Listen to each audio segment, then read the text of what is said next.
think you were just what Colin needed. What you've got to do is finish what you've begun. After that last song, everything seems to be going pretty well for our main protagonists.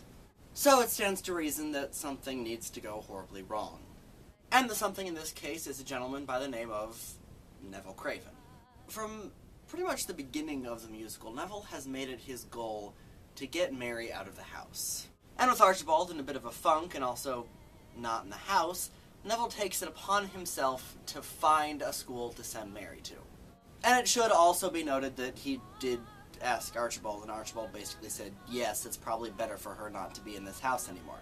Mary, of course, is a bit hesitant to go because she wants to stay with Colin. But Neville basically says that Mary can't stay around Colin because she's a bad influence, and if she stays around Colin for too long, he's going to die. Now, this is complete and utter bullcrap, and it's actually fairly heavily implied in the script that Neville is the one trying to kill Colin. But nonetheless, Mary gets that idea in her head because Neville puts it there, and it automatically makes her feel guilty. So Mary is beyond all hope. She's being sent away from Colin, and as if that wasn't bad enough, she may, in fact, be killing him.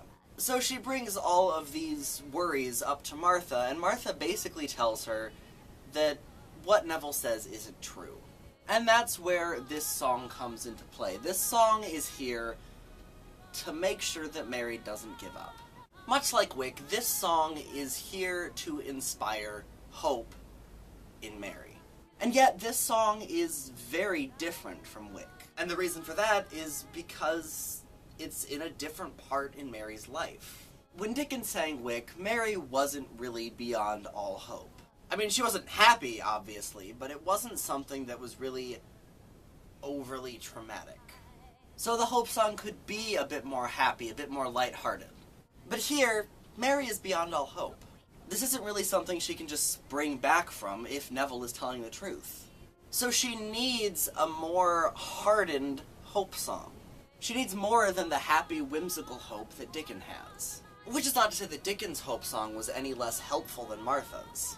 It was just at a different point in her life, and at this point she needs less whimsy, and she needs more tough. And that's really what Martha is. She is the tough hope. She is the person who can look at somebody who's completely at the end of their rope and still be able to inspire them to hope.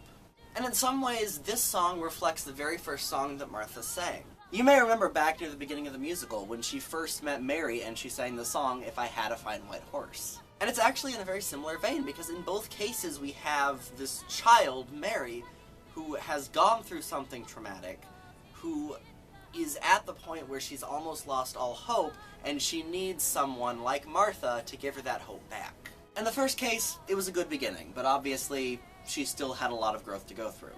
In this case, it is exactly what Mary needed. So, that's it for this week's song. Tune in next week for next week's song. See you then! It's this time.